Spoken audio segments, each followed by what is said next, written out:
Bonsoir. En 2021, l'entrée dans le dictionnaire du pronom IEL, I-E-L, contraction de il et de elle, a été très critiquée. En voici la définition. Pronom personnel, sujet de la troisième personne du singulier et du pluriel, employé pour évoquer une personne quel que soit son genre. IEL se définit comme non-binaire et un petit exemple justement d'utilisation dans la langue française, les stagiaires ont reçu les documents qu'IEL doivent signer. Une évolution de la langue française qui répond aussi à une affirmation de certaines personnes de ne pas s'identifier au genre féminin ou masculin qui a été assigné à la naissance. Ces questions de transidentité, on en parle avec notre invité Simon Didier Laurent. Bonsoir. Bonsoir. Alors vous êtes administrateur à SOS Homophobie. Alors lorsque l'on parle de non-binaire, on est dans un genre neutre, c'est ça ? On est dans une identité de genre qui ne veut pas se qualifier comme masculine ou féminine. Le genre neutre, c'est l'expression de genre. Le non-binaire, c'est vraiment l'identité de genre. D'accord, donc faire la différence entre identité de genre et expression de genre. Tout à fait. On a du mal à s'y retrouver par moment, on va essayer d'expliquer tout ça. Alors dans notre société, on peut se sentir perdu par rapport à ces questions de transidentité. C'est pour cela que votre association et d'autres associations accompagnent les institutions. C'est le cas pour les missions locales. Vous avez accompagné les salariés de la mission locale de Clermont-Ferrand. Ça consistait en quoi exactement ?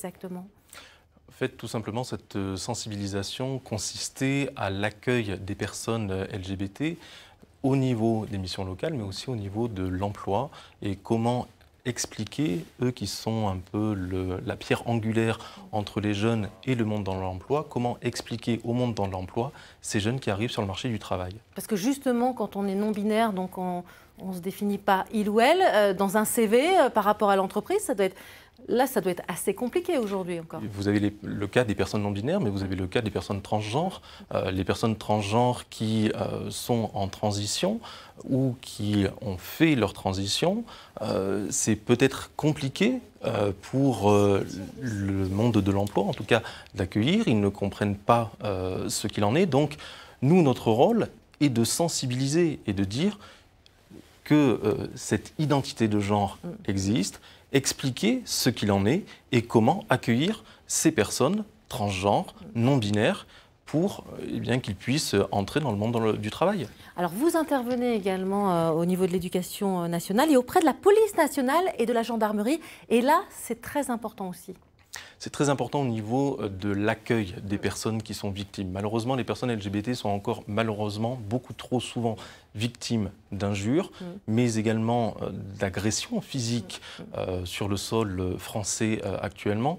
Donc il est essentiel pour nous, pour nos associations, SOS Homophobie, mais également d'autres, d'aller au-devant de la police nationale et de la gendarmerie nationale pour pouvoir leur expliquer comment on accueille ces personnes en situation de victimes pour qu'ils puissent avancer et qu'ils puissent porter plainte. Actuellement, il nous faut plus de chiffres parce que, malheureusement, les victimes se taisent trop souvent.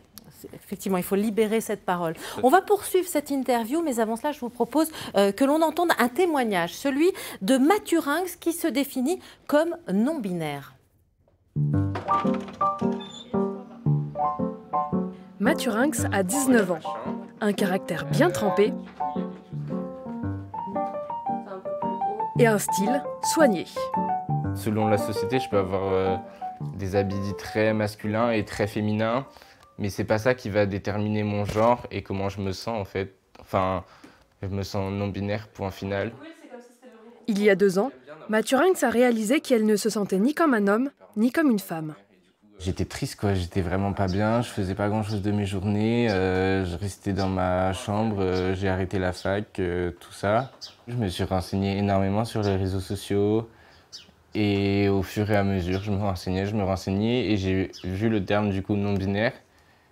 Et en voyant ce terme, en voyant la définition et en voyant des personnes qui se considéraient comme non-binaires aussi, et bien, du coup, je me suis dit, ah mais en fait, c'est sûrement moi et en fait, ça me convient. Et en découvrant ça, petit à petit, en fait, je me suis rendu compte que j'étais beaucoup plus épanoui et heureux. Pour ses parents, la nouvelle a d'abord été déconcertante. Difficile pour eux de s'adapter. On en a parlé beaucoup entre nous pour qu'on utilise les IL les termes justes, mais c'est pas si simple que ça. Et la non-binarité, moi je savais pas trop ce que c'était. La différence entre le genre et le sexe, c'est une complexité que je connaissais pas. On en a parlé avec Pascal, donc tous les deux. Ça change pas l'amour qu'on a pour Mathurin. Je suis très très fière de lui parce que je trouve que c'est quelqu'un d'épanoui, qui assume bien. Il est en accord avec ce qu'il est, dans un équilibre qui est fort. Et ça me procure beaucoup de plaisir et beaucoup d'admiration pour Léa. Je me suis trompée là. Pour elle, lui. Elle, lui, pour elle, lui. Voilà, on voit la difficulté aussi justement d'en parler, de comprendre. L'importance aussi d'accompagner les proches aussi, ces jeunes, mais les proches. C'est essentiel, parce que en fait, c'est quelque chose qui se fait d'abord en soi. Et comme vous n'êtes pas une personne dénuée de famille, vous devez également expliquer à votre famille. C'est ce qu'on appelle le coming out. Le coming out, qu'on soit homo, qu'on soit lesbienne, qu'on soit bi ou trans, il faut en passer par là. Et donc ça peut être extrêmement compliqué pour soi comme pour les proches.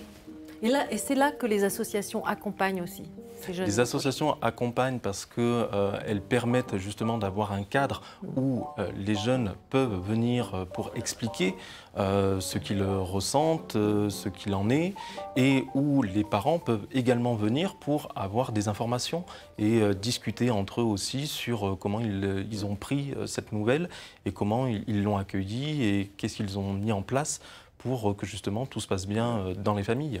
On le sait, il faut du temps, il faut informer, expliquer. Et ça prend beaucoup de temps avant que justement les mentalités changent en fait. Comme tout, malheureusement, oui, il faut du temps parce que vous, mesdames, il y a encore quelques années, vous ne pouviez pas porter un pantalon.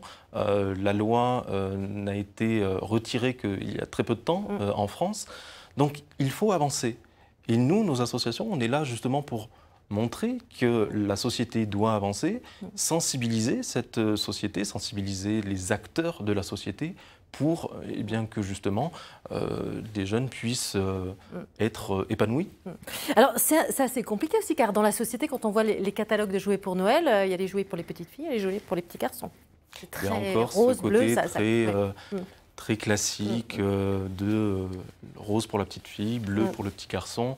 Et justement, de plus en plus, les fabricants de jouets essayent de faire des jouets non genrés. Parce qu'en fait, qui dit que le petit garçon est obligé de jouer avec des voitures, des camions, et qui incite la petite fille à jouer à la dinette? Non, en fait, ce sont des jeux. Donc, tout le monde peut jouer. Et les jeux n'ont pas de sexe. Donc, comme ils n'ont pas de sexe, n'importe qui peut jouer avec un camion, une dinette ou quoi que ce soit. Il ne faut pas y voir quelque chose. Et c'est ça, nous, le rôle dans notre société, c'est de déconstruire les préjugés que les gens peuvent avoir par rapport à un jouet, à une attitude, à un vêtement. C'est ça, notre rôle. Alors, pour terminer, sur ces questions de transidentité, que faut-il finalement? Du non-jugement, de la tolérance, respecter le choix de chacun? Qu'est-ce que vous diriez pour conclure cette émission? Je dirais qu'il nous faut du respect, il faut de la tolérance, que je mettrai en dernier, mais il faut surtout du non-jugement. Respect et non-jugement sont essentiels. C'est discuter, aller à la rencontre d'informations, venir nous rencontrer, nous, pour avoir des informations.